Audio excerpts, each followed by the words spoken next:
Back in 2021, I booked an Airbnb for a weekend trip in Vermont with my girlfriend, Ava. It was a small, older home just outside a forested area, about 20 minutes from a tiny town called Middlebury. The pictures on the listing made it look cozy. Rustic wood paneling, stone fireplace, even an old upright piano in the corner of the living room. I booked it for 2 nights. The host, Robert, had great reviews, although the listing said he wouldn't be on site during our stay.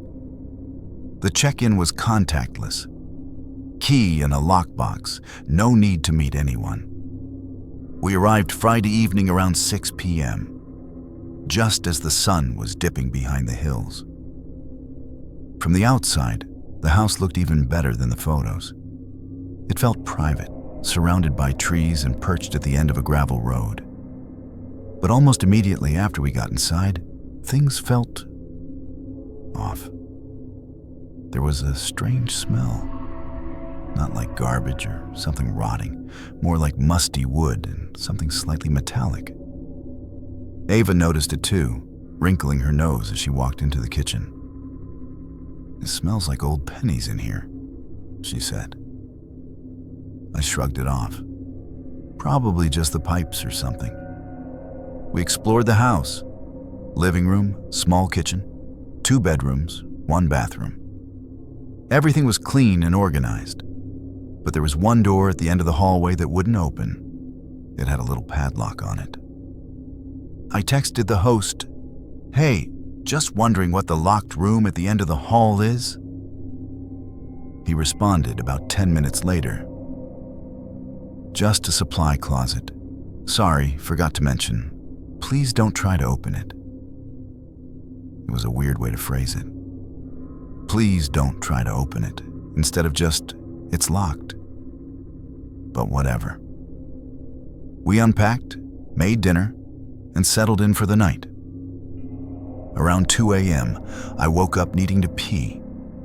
As I was walking to the bathroom, I heard a soft knock. Not from the front door, from the hallway. I stopped. It came again. 3 short taps. From the locked room.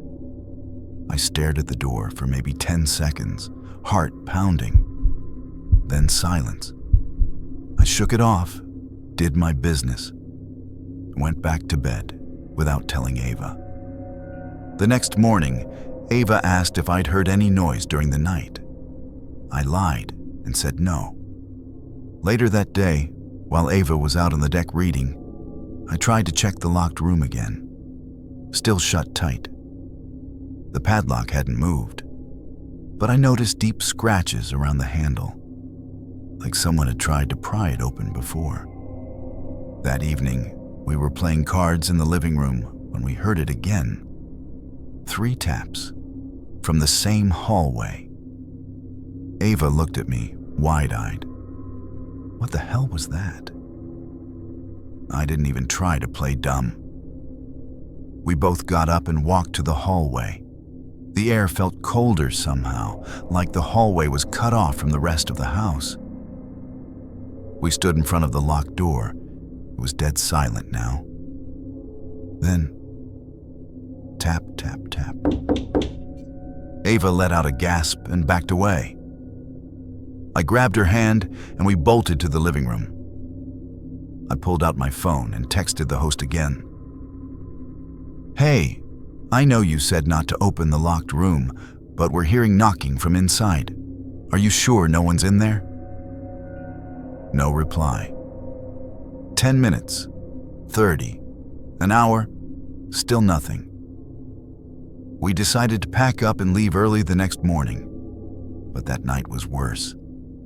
At around 3 a.m., we both woke up to the sound of a door creaking open. Not a knock this time, a creak. I got up slowly and opened our bedroom door. The hallway was pitch black, but the locked room? It was open. The padlock was hanging loose on the floor. I swear I hadn't touched it. Ava stood behind me, clutching my shirt. I used my phone's flashlight and slowly walked forward. The room was small and empty, except for an old twin bed and a wooden chair. The smell from before was stronger in here. Metallic, wet, like blood that had dried years ago. On the floor, there were deep gouges in the wood, like claw marks, and written faintly in red on the wall, so faded you had to squint, were the words, "Don't let him out." That was enough. We grabbed our bags and left the house at 4 a.m., driving straight back to New York. I never got a response from Robert. A week later, the listing was gone from Airbnb entirely. No trace of it. No host named Robert. Not even an archived version of the listing on Google Cache. I don't know what we heard in that room. I don't know who or what opened it. But I've never booked another Airbnb since, and I don't think I ever will.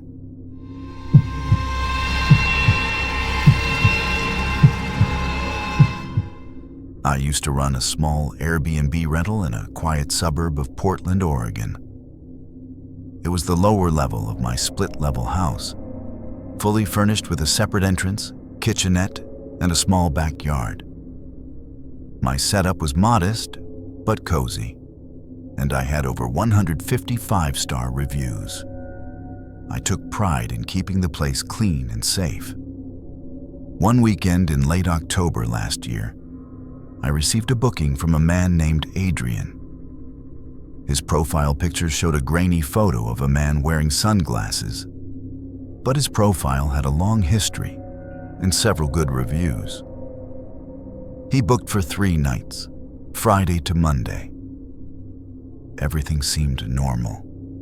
He checked in on Friday afternoon. I didn't meet him in person, just left the key in the lockbox as usual. A few hours later, I got a message through the app. "Thanks, place looks great." That was it. Short and polite. On Saturday night, around 10 p.m., I was upstairs watching TV when I heard what sounded like movement downstairs. Not unusual, people come and go, make food, whatever. But then I started hearing footsteps going up and down the stairs on the side of the house. Those stairs led to the backyard, but no one really used them much, especially not repeatedly. It went on for about 10 minutes. I thought maybe Adrian was smoking outside or pacing on a call. But then it stopped, and I didn't think much of it. The next morning, I noticed something odd. I had a Ring camera pointed at the side door entrance for security reasons. When I reviewed the footage, which I rarely do unless something goes wrong, I saw Adrian step outside around 9:55 p.m. But then, nothing. He didn't come back in. No one else entered. The door remained closed, but around 2 a.m., the motion detector inside the unit picked up movement, several times actually. Lights flicked on and off. I could see shadows under the door crack leading to the stairwell. I sent a quick message. "Hey, Adrian, everything okay down there?" No reply. A few hours later, I tried calling. Straight to voicemail. On Monday, checkout time came and went. Still no response. I knocked on the unit door around 1 p.m. No answer. I used my master key and cautiously stepped inside. The place looked lived in. The bed was slept in, towels used, trash had some takeout containers. But the air felt off, like stale cologne and something faintly metallic. I noticed the bathroom mirror was fogged up, like someone had just taken a shower, though everything was bone dry. The creepiest part? The bedroom closet was wide open. Inside was a folded towel, placed neatly on the floor, and a half-empty coffee mug sitting right beside it. That mug wasn't from my kitchen set. I stood there for a while, listening. The whole place was dead silent. Eventually, I contacted Airbnb support. They tried to reach Adrian, but his account was suddenly deactivated. No forwarding info. Just gone. I decided to shut the listing down for a few weeks. Something felt wrong in that unit, like the air wouldn't clear. I even hired a cleaning service to deep sanitize everything. The cleaner called me later and asked, half jokingly, "Hey, was the guy staying here into some weird stuff? I found, writing inside the kitchen cabinet." I went to check it out. Inside one of the upper cabinets, written in what looked like permanent marker, was a single phrase. "He's still here." I painted over it. Told myself it was just a prank or some kind of edgy message from a bored guest. But it didn't stop there. A couple weeks later, I relisted the unit. A woman named Michelle booked it for a short business trip. She was supposed to stay 2 nights. She left after 1. When I asked why, she hesitated before replying, "This might sound crazy, but I kept hearing someone whispering my name from the bathroom, even when I was in bed. It didn't feel right. Sorry." I refunded her immediately. The final straw came a few months later, in February. I stayed in the unit myself one night. I had family visiting and needed to give them the main rooms upstairs. At around 3:17 a.m., I woke up to the distinct sound of someone walking just outside the sliding glass door to the backyard. Slow, heavy footsteps. But when I checked, no one was there. Just my own reflection in the glass. As I turned to go back inside, I saw it. The closet door, which I had left closed, was now slightly ajar. And inside, that same mug, in the same spot, still warm. I've never listed the unit again.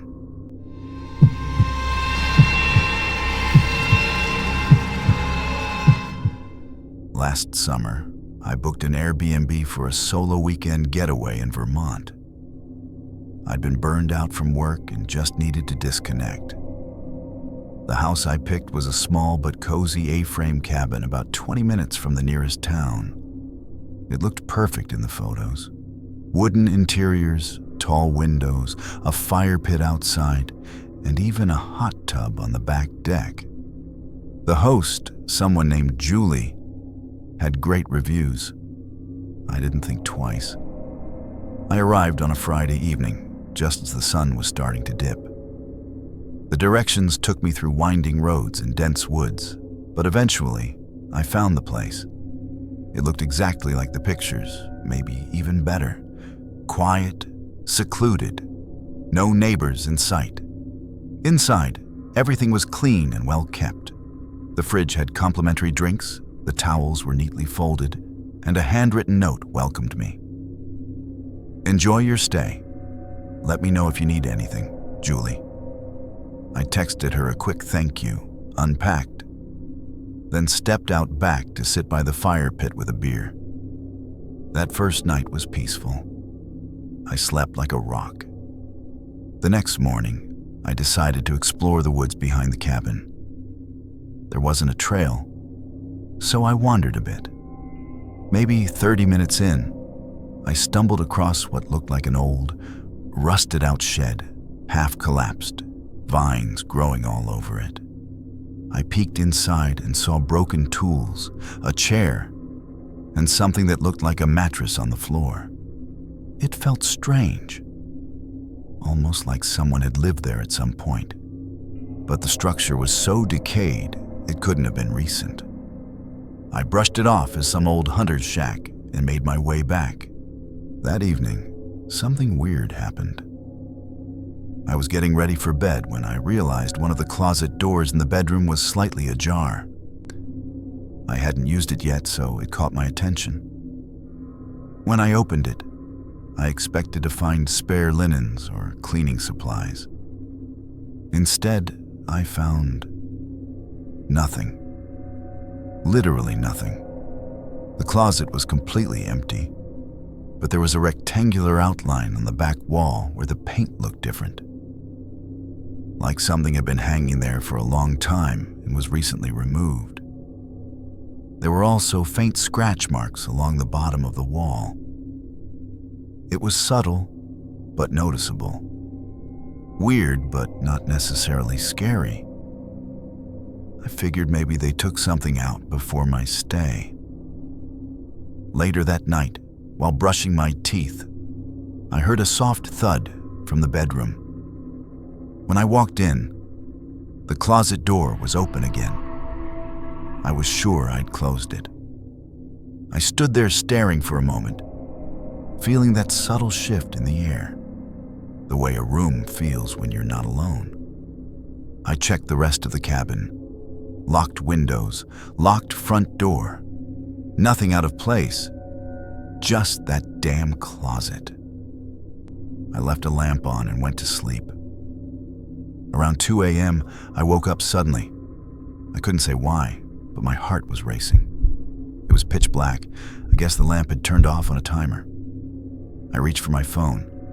2:04 a.m. Then I heard it.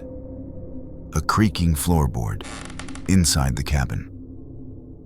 I stayed frozen, listening. Another creak. Closer now. I wasn't imagining it. I grabbed the flashlight from my bag and crept out of the room. The main room was empty, but I saw movement near the kitchen, just a blur, like someone ducking behind the counter. "Hello," I called out stupidly. No answer. I should have run. Should have locked myself in the car. But something in me needed to know. I crept toward the kitchen and peeked around the corner. No one there. Just silence. I checked the back door. Still locked. Then I heard a soft click behind me. It was the bedroom door. Closing. I rushed back in, heart pounding. No one there. Closet door wide open. That was it. I packed up and got out. I drove to the nearest motel, half expecting someone to follow me. No one did. The next day, I messaged Julie. Told her something felt off. She replied politely, said she understood, and even offered a partial refund. I didn't ask questions. But a week later, I couldn't help myself. I searched the address online just to see if anything weird had happened there before. I found a forum post from 2 years earlier. Someone had stayed in the same cabin. They also mentioned the empty closet and the shed in the woods. But what chilled me was the last line of their post. I thought I was alone, until I found the food wrappers under the mattress in the shed. Someone had been living there. I never heard back from that poster, and I never stayed in an Airbnb again.